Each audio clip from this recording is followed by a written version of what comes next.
대한민국에서 성폭력이 일어나고 데이트 폭력이라고 이야기하는 것이 일어나는 것이 페미니즘을 예를 들어 받아들이지 않는 사람들이 있어가지고 그렇다는 문제의식 자체에 동의하지 않아요. 기본적으로 페미니즘이라는 것은 여성의 인권을 확보하기 위한 여러 가지 여성주의 운동을 통칭하는 것이고, 그냥 사람을 때리면 안 되는 거는 보편적인 우리 사회의 그냥 규칙인 것이에요. 그런데 그렇게 했을 때 이 사건의 발단 자체를 페미니즘을 우리가 사회에서 더 받아들여야 된다고 결론 내는 것은 비약이 심합니다. 예를 들어 제가 이렇게 비교하면 또 참 죄송하지만은 저희 경쟁 정당인 민주당의 지방자치단체장 중에 이번에 뭐 한 3분 정도 성추문 때문에 문제되신 분들이 있었는데, 그분들 다 본인들이 페미니스트라고 선언하고 82년생 김지영을 다른 곳에 읽으라고 추천하시기도 하고, 자신의 어쨌든 그 지자체 안에 성폭력과 관련 특별기구를 만드시고 다 이렇게 했던 분들이거든요.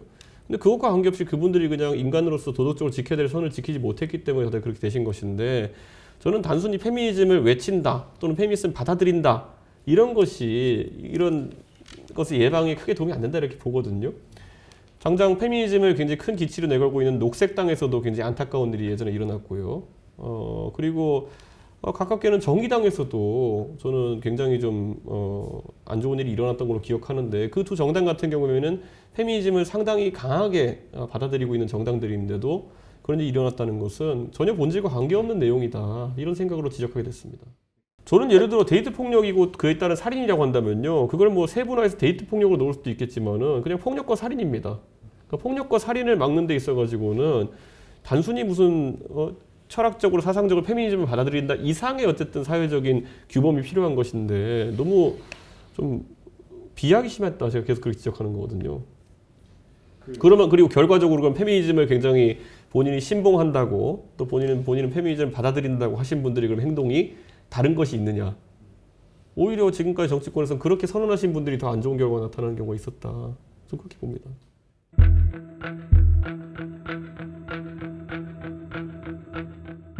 그러니까 폭력 문제에 있어가지고 이것을 데이트 폭력이라는 어떤 범죄 카테고리로 줄인 다음에, 그래서 이것에 있어서 범죄 발생 비율의 성비를 따지기 시작하면요, 이거는 서구 사회에서는 굉장히 금기시하는 스테레오타이핑입니다. 네. 그러니까 스테레오타이핑이라는 거는 결국 어떤 사회의 어떤 현상에서 보편적인 그 현상 속에서 하나의 규칙을 찾아내려고 하는 것이거든요. 근데 저는 이거 굉장히 위험한 시도다. 예를 들어 미국이나 이런 나라에서도 보면은 통계적으로 유의미한 통계들이 있는 것들이 있습니다. 예를 들어 인종 간 어쨌든 범죄 통계는 이런 것이 있을 수 있겠죠. 근데 그걸 바탕으로 어떤 규범을 만들거나 아니 그걸 바탕으로 해서 어떤 이야기를 하는 것은 굉장히 위험한 이야기입니다. 그렇기 때문에 저는 지금 이 상황에 있어서도 이거를 과연 여성 혐오 범죄로 규정 짓는 것부터 시작해가지고 이것들이 굉장히 조심스럽게 진행돼야 되는데, 장혜영 의원은 모든 걸 건너뛰고 그냥 이거는 페미니즘 받아들이면 된다. 애초에 데이트 폭력이라는 것은 남성이 여성을 대상으로 한 일방적 범죄이고, 그리고 그 행동을 하는 사람들이 굉장히 페미니즘이라는 하나의 어쨌든 본인들의 운동을 받아들이지 않았기 때문에 그랬다라는 교조적인 생각이거든요. 그러니까 저는 그분들 식으로 이분법적으로 세상에는 페미니즘을 받아들이는 사람과 아닌 사람이 있다라고 보는 거는 옛날에 뭐 예수 믿느냐 아니냐로 세상을 구분하던 시절과 다르지 않죠. 십자군 전쟁 같은 거 하겠다는 건가요? 저는 무슨 의도인지를 궁금해해서, 저 같으면 이런 현상을 보고 실제적으로 그러면은 여성이든 남성이든 데이트 폭력의 피해자가 될 수 있는 사람들을 보호하기 위한 구체적인 조치를 고민하는 것이 정치인이지, 그런 거 사상적인 면을 던져놓고 하는 건 말이 안 된다. 실증적으로도 제가 말씀드렸지만은 페미니즘을 굉장히 잘 받아들였다고 본인이 주장했던 광역자치단체장들 행동은 그에 따르지 못했거든요. 그러니까 저는 그거는 실증적으로 저희가 바라보기 어려운 지점이 있다고 봅니다.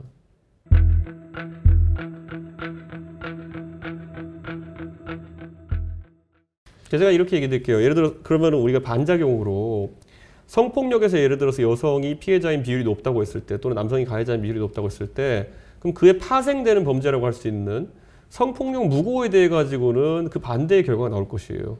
그러면은 저희가 스테레오타이핑을 해가지고 성폭력 무고에 대응하는 것을 그러면은 그럼 뭐라고 해야 됩니까?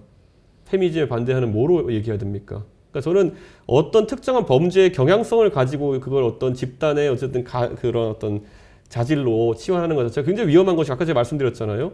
미국에 보면 수많은 그런 통계들이 있어요. 어떤 지역에 사는 사람들이 아니면 어떤 인종의 사람들이 어떤 특정 비율의 범죄 비율이 높더라.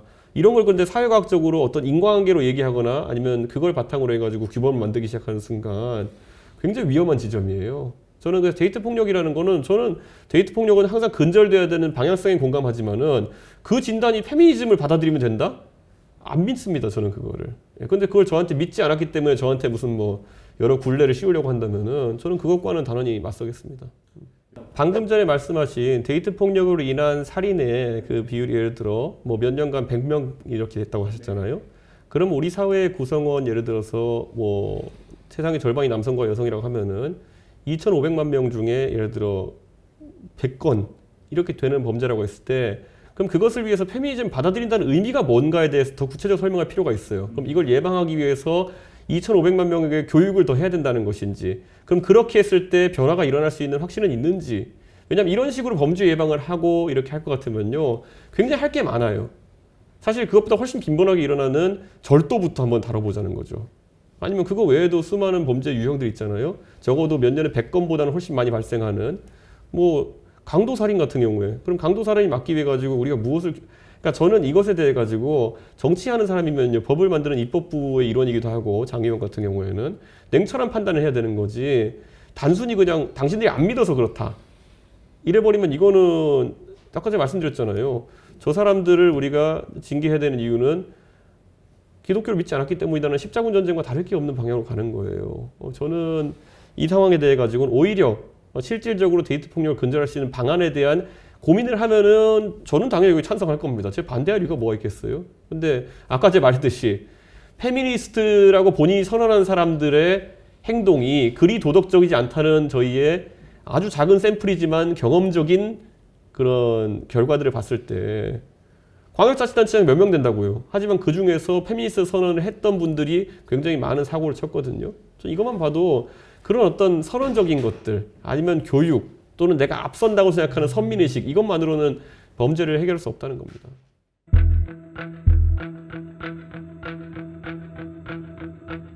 저는 대책이라기보다는요 그걸 자꾸 폭력에서 데이트 폭력을 일반적인 범주로 떼어내가지고 뭘 대처하려는 순간부터 굉장히 좀 이거 고민을 오히려 해야 된다는 거죠. 정의당이 고민해서 저는 그 부분보다 더 다른 범죄에 대한 고민도 있겠죠. 근데 그 부분에 대한 정의당의 특별한 고민이 있다 그러면은 현실적인 이야기를 해야죠. 거기에 대해서.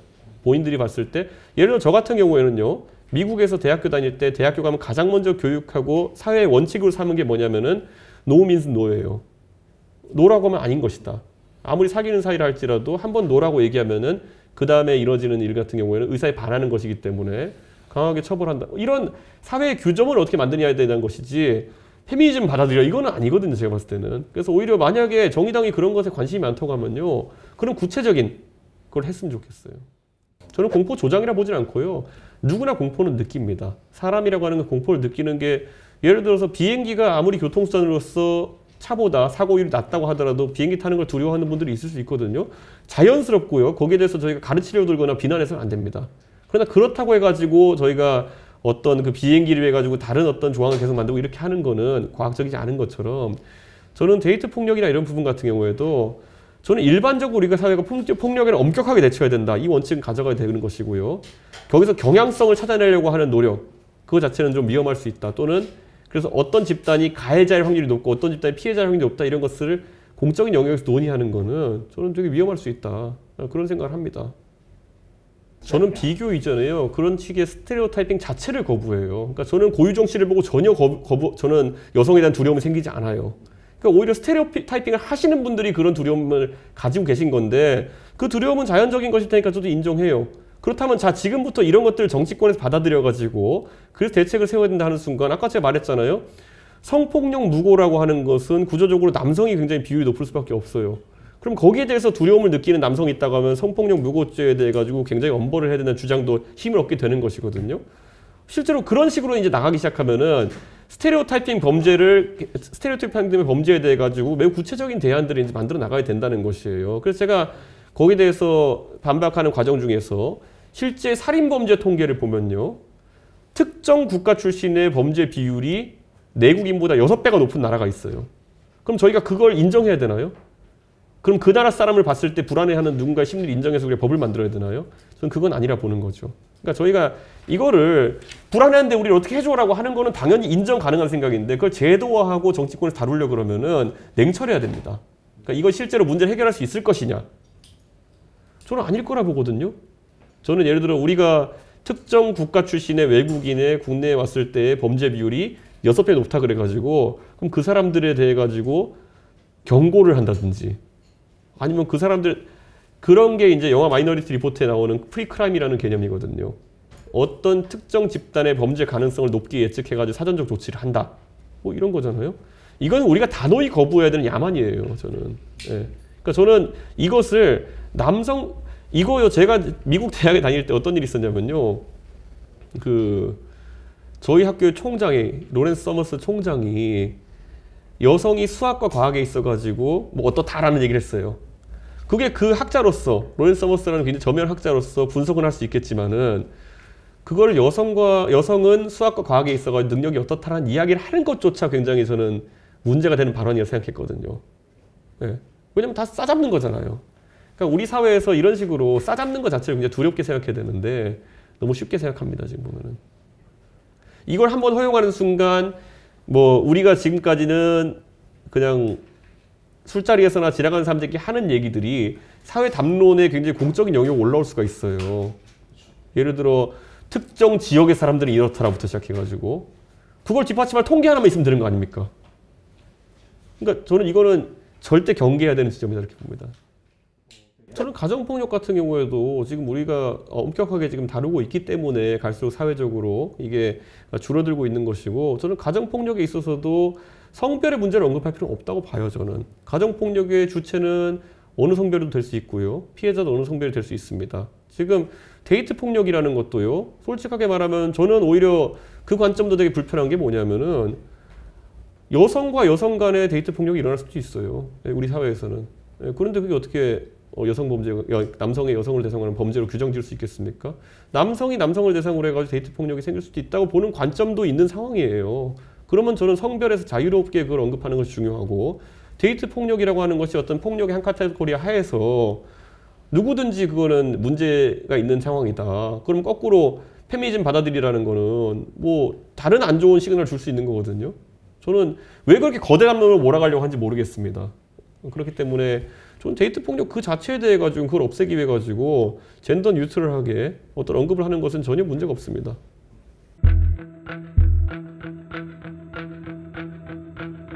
기본적으로 이수정 교수는 범죄 심리학 전문가로서 전문성은 있을지 모르겠으나 정치는 결국엔 저희가 정치적 담론을 형성하는 과정이거든요. 그리고 아까 말했듯이 대안을 내오는 것이거든요.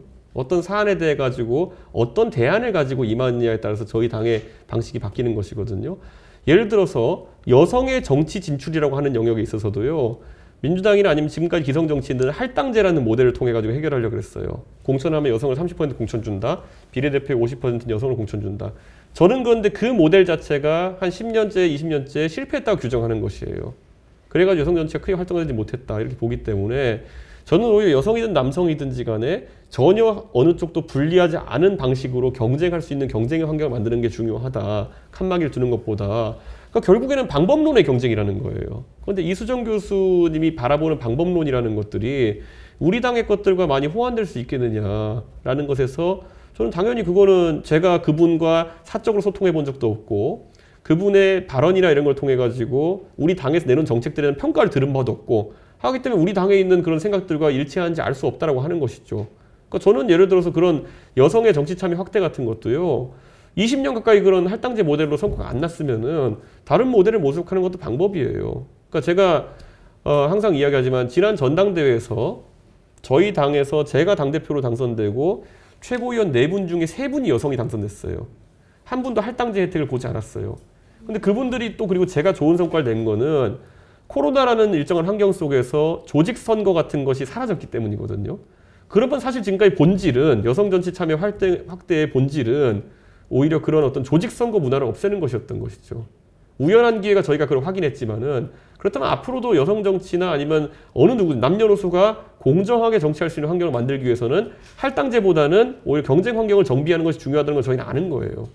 그럼 그 해법을 내야 되는 것이고 냉정하게 저희는 이런 해법을 모색하는 과정에서 이견을 가지고 있는 거고 그래서 이제 이게 항상 저를 공격하는 분들 중에서 젠더 문제 공격하는 분들 중에서 저를 여성 혐오자를 모으려고 하는 분들이 굉장히 많죠. 그런데 이준석이 여성 혐오한 문장을 하나만 골라봐라고 하면 못 찾아내요. 왜냐하면 그게 그러니까 굉장히 담론 자체를 고차원적인 담론을 받아들이기 거부하는 거예요. 그러니까 가족 오락관의 여성팀, 남성팀 문제 정도로 지금 다루고 하시는 것 같은데 저는 이렇게 해서는 젠더 문제 해결되지 않는다. 좀 그렇게 보기 때문에 오히려 그런 굉장히 피상적인 인식들에 대해서 좀 거부감 많이 갖고 있습니다. 젠더 문제 많죠. 왜냐하면 할당제나 이런 것들이 시작되면서 자, 그 과정에 분명히 경쟁에 있어서 왜곡 요소들이 등장했던 것이거든요. 예. 예를 들어서 그런 경쟁의 왜곡 요소들이 많아지면 많아질수록 저는 당연히 불만이 생기는 사람들이 있을 수밖에 없죠. 그렇기 때문에 저는 당연히 그런 왜곡 요소를 짚어가지고 이런 거죠. 예전에 그 우리나라가 한국 영화 산업이 발달하기 전에는 스크린 쿼터라는 제도가 일시적으로 존재하는 것이 옳다라는 입장을 가진 분들도 있었어요. 근데 최근에는 오히려 외국 영화 쿼터를 둬야 되는 거 아니냐 할 정도로 한국 영화가 경쟁력 확보하면서 그런 말이 쏙 들어간 것이거든요.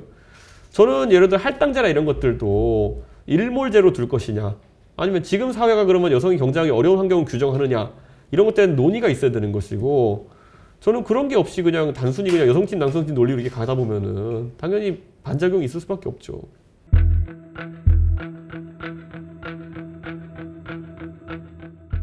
저는 이런 생각을 해요. 제가 이제 기독교를 안 믿으면은 만약에 기독교를 안 믿으면 제가 반기독교주의자인가? 예, 저는 제가 성당을 다니지만 어쨌든 제가 특정 종교를 안 믿으면은 반기독교주의자로 저를 규정할 수 있느냐? 그건 굉장히 폭력적이거든요. 저는 기독교를 안 믿는다던 무교일 자유가 있는 것이고 불교도일 자유가 있는 것이고 제가 생각하는 방향으로 사회가 발전하길 바랄 제 생각이 있는 거거든요. 페미니즘 믿는 사람과 안 믿는 사람으로 이제 세상을 양분하려고 하는 거는 굉장히 폭력적이죠. 예. 그러니까 저는 그런 식의 사회 인식에 대해서 절대 정당이 가져서는 안 될 그런 그거 얼마나 많이 봤던 갈라치기 프레임입니까? 내가 애국자면 너는 매국자 뭐 이런 거 아닙니까 보면은 예. 중간 지점을 전혀 또는 다른 지점을 전혀 이해하지 않고 애국 아니면 매국 이런 거잖아요. 저는 그런 인식 자체에 동의하지 않습니다. 저는 제가 관심 있는 건 할당제 담론이 아니라 구체적인 담론이기 때문에 예를 들어 뭐 남성들이 반여성주의냐? 그런 거 조사해 본 적도 없고요. 예. 그런 현상을 제가 반여성주의라고 볼 만한 걸 본 적도 없습니다. 예를 들어 젊은 세대는 굉장히 구체적인 담론에 대해서 이야기하는 걸 좋아하지 믿습니까? 안 믿습니까? 이런 거는 제가 봤을 때는 지금 오히려 젊은 세대한테 그걸 규정하기 위해 또 스테레오타이핑 하는 거거든요. 저는 그거는 옳지 않다 이렇게 봅니다. 애초에 그런 인식 자체를 거부합니다. 저는 이렇게 말씀드릴게요. 여성주의 운동이라는 건 굉장히 궤가 넓을 겁니다. 여성의 지금까지 예를 들어서 여성에게 좀 부족했던 기회라든지 이런 것이 있으면은 그것을 살리는 데 있어서 페미니즘의 역할이 있다면은 전 거기에 찬성합니다. 근데 지금은 그게 아니라 좀 다른 방향으로 가고 있고 선악구도로 가고 있는 경우도 있고 그에 더해 가지고 때로는 이제 대립구도로 가는 경우도 있습니다. 저는 그런 건 굉장히 위험한 시도다. 아까 말했듯이 믿는 사람과 안 믿는 사람, 기독교도냐 아니냐 이게 가장 극단화되면은 십자군 전쟁으로 가는 거거든요. 그런 식으로 페미니즘 되진 않았고 아주 구체적이 됩니다. 주장은 이런 일에 있어가지고 여성이 이런 불합리한 지점이 있으니 이걸 개선하자 정도 되면은 그거는 페미니즘을 걷어치우고 그건 정치권에서 당연히 논의해야 되는 거고요. 근데 지금까지 보면 이런 움직임이 있지 않습니까? 이수혁 사건 같은 경우에 보면은 이수혁 사건 때 보면은 완전 망상이거든요. 예, 그때 공개된 전후 영상을 보면은 여성들과 남성들이 이제 테이블 서로 놓고 술 취해가지고 이제 뭐 언성이 높아지고 언뜻 보면 그냥 주치 다툼이었어요. 그리고 거기서 여성들이 먼저 입에 담기도 힘든 성기 묘사하면서 하는 발언들을 했고, 근데 나중에 이 다툼이 있은 다음에 본인들이 주장한 것은 머리가 짧고 화장을 하지 않아가지고 맞았다 이랬거든요.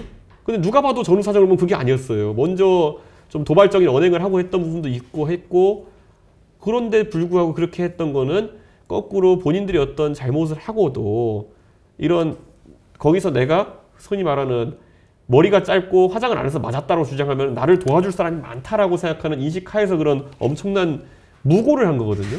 사실상. 그 청와대 청원까지 올리고 몇십만 명이 서명하고 난리 났잖아요.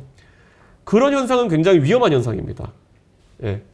내가 뭘 한 다음에 이것을 나를 페미니즘이라는 기조 하에서 나를 방어할 수 있다고 생각해가지고 움직이는 거는 그건 페미니즘 내에서 자체 정화가 돼야 됩니다. 그런 시도는 당연히 절연하는. 그런데 그 당시에 그런 움직임이 거의 없었죠. 적어도 여성주의 운동을 하신다는 분들 중에서는 그 이수적 사건 때 그 문제에 대해서 자성을 요구하는 목소리가 없었죠. 그 다음에 그 전에도 보면은 윤지호 씨 문제 같은 경우에 보면은 윤지호 씨 문제에 대해 가지고 사실 윤지호 씨는 전혀 여성주의 운동과 엮일 이유가 없는 분이었는데 그분이 여성이라는 이유만으로 약자의 위치에 놓고 이렇게 이야기해야 된다는 여성주의 운동자들도 있었고 그런 궤에 있는 분들이 그분 옆에 서서 많이 이야기하기도 했고요. 저는 그러니까 항상 그러니까 보수주의 운동이라는 것도요. 보면 그 안에 정말 이해할 수 없는 분파들이 있습니다. 근데 그것과 단절하고 냉정하게 다투는 과정 속에서 보수가 저는 건전함을 유지한다 보거든요. 저는 당대표로서요. 제가 같은 보수라고 생각되는 사람들이 하는 주장 중에서 아주 극단적인 내용들 부정선거 담론이 이런 거 하신 분들한테 칼같이 절연해요. 그리고 그분들이 저를 언젠가 도울 수 있음에도 불구하고 예를 들어 강성 유튜브 발언하시는 분들 저는 단호하게 거절합니다. 저는 좋은 게 좋은 거지 절대 안 해요. 근데 적어도 그런 어떤 큰 궤, 세상이 페미니스트냐 아니냐라고 궤로 나눠놓고 세상을 보시는 분들은 때로는 그분들의 잘못한 점까지도 눈을 감아주는 경향이 있는 것 같아서 그게 굉장히 우려스럽습니다.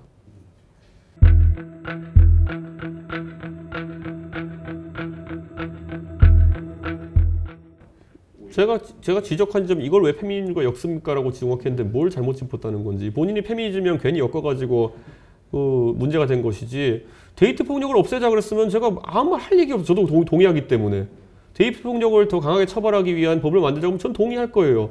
그건 데이트 폭력이 일어나는 이유가 페미니즘이랑 엮어버리니까 그리고 이걸 해결하기 위한 방법론으로 또 페미니즘 엮어버리니까 저는 그거는 무슨 소리냐. 예. 아니, 기독교 교리에 살인하지 말라가 있다고 해가지고 기독교를 안 믿었기 때문에 살인이 일어난 것이다 이래버리면은 이게 뭡니까. 예. 저는 그거는 굉장히 위험한 발상이다 이렇게 생각합니다.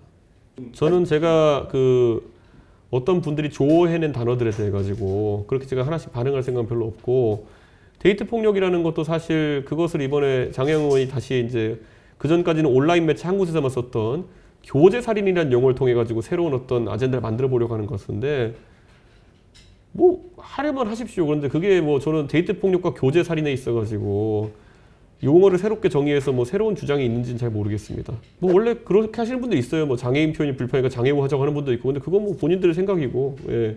그 용어를 뭐 바꾼다 해서 뭐 사건의 본질이 달라진다 이렇게 보진 않습니다. 저는 저희가 데이트 폭력보다 훨씬 많은 살인 범죄를 보면서 그것의 원인을 찾고자 하는 움직임을 하나요? 그냥 그거는 사회에서 굉장히 규범을 지키지 않는 사람들이 벌이는 범죄의 영역이고, 전 범죄에 있어가지고는 저희가 그걸 예방하기 위한 여러 조처들, 그리고 범죄가 일어났을 때 사회적으로 징벌하기 위한 어떤 부분을 논의하는 것이 중요한 것이지 그 사람들 의식을 파고 들어가지고 이런 사람들이 이런 범죄를 저지르거나 이런 순간부터 또 다른 스테레오타이핑입니다. 예. 저한테 그 범죄의 우려도를 얘기하자면요. 교제 과정에서 있었던 데이트 폭력보다 훨씬 많은 빈도로 더 심각한 사건들이 일어나는 경우가 있는데 저만 해도 알고 있는 경향성들이 있어요. 저는 근데 그거 언급하는 거 되게 두렵게 생각합니다. 아니 뭐 할 수도 있다고 보는데요. 그거에 대해서 굉장히 피상적인 원인과 결과로 원인과 해법으로 페미니즘을 받아들이지 않아서 그렇다. 페미니즘 받아들이면 된다. 뭐 이거는 담론의 진행에 도움이 안 된다는 겁니다. 저는 데이트 폭력이 진짜 우리가 해소해야 될 특수 폭력이고 그래서 무슨 법을 만들자 그러면 진작에 논의할 겁니다. 그럼 페미니즘은 뭡니까 도대체? 페미니즘을 받아들이면 해결된다는 게 안 믿는 게 저는 오거돈 시장이나 박원순 시장 보면서 안 믿는다니까요. 예, 그러니까 그리고 저는 무수하게 많은 기독교를 믿는 사람 중에서 교리에 안 따라서 행동하는 사람들 많이 봤거든요. 그러니까 종교적 신념이나 이런 것을 따라가지고 종교 중에 범죄를 하는 종교가 어디 있습니까? 그러니까 저는 그런 거를 꼭 우리가 강요해야 될 필요가 있겠느냐. 저는 그러면은 데이트 폭력을 저지르는 사람이 남성 우월주의자라서 그랬다는 인식도 잘 동의를 안 하거든요. 그러니까 저는 그게 왜 그러냐면은 그냥 나쁜 사람들이에요. 그냥 굉장히 사회 규범을 지키지 않는 범죄를 저지르는 사람들이거든요. 범죄에서 경향성 찾는 건 진짜 위험합니다. 그러니까 데이트 폭력 1년에 아니면 몇 년에 데이트 폭력 100건 이렇게 발생한다고 했는데 데이트 폭력의 살인이 그럼 우리나라 인구 5천만 중에 0.0002 이런 거거든요. 그러면은 우리 사회 전반에 진짜 가부장제가 있는 게 문제라 그러면은 99.998%는 어떻게 된 거죠? 저는 그게 인과관계가 있다 그러면은 이건 오차 범위도 안 되는 거예요. 예. 오히려 뭐 전혀 농담으로 하는 얘기인데 수돗물에 염소를 타서 그렇다고 하는 게 과학적으로 검증해본 의미가 있는지도 모르겠어요. 그러니까 이게 그러니까 0.0002%의 발생 원인을 가부장제 찾는 순간요. 굉장히 이거는 과학적으로 힘든 연구가 돼버립니다. 예. 그래서 저는 이거를 그래서 굉장히 좀 조심스럽게 봐야 된다는 거죠. 사회과학의 연구라고 하는 거는 연구하는 방법론도 참 적절해야 되는 것이고 연구하는 것 자체가 부적절한 그 영역도 있고요. 통계적으로 무의미한 그런 연구도 있어요. 저는 그 가부장제가 영향을 끼쳤다고 하기에는 가부장제 저는 대한민국에 젖어 있는 남성이 그것보다 0.0002%보다 훨씬 클 것 같은데 왜 그 나머지 사람들은 전혀 그런 일이 안 저지르는 거죠? 저는 그러면 거꾸로 수천만 명에 수백만 명의 의식 개조를 해가지고 그러면 0.0002가 0.0000이 되는 건지 그 연구하고 그걸 얘기했으면 좋겠어요. 그거를 아니면 데이트 폭력 살인을 저지른 사람한테 가가지고 왜 그랬습니까? 라고 물어봐가지고 그걸 조사하는 그런 통계라도 있던지. 근데 그 중에서 어느 한 사람이라도 가부장제 때문에 제가 그랬습니다. 이렇게 하는 사람이 있었나요?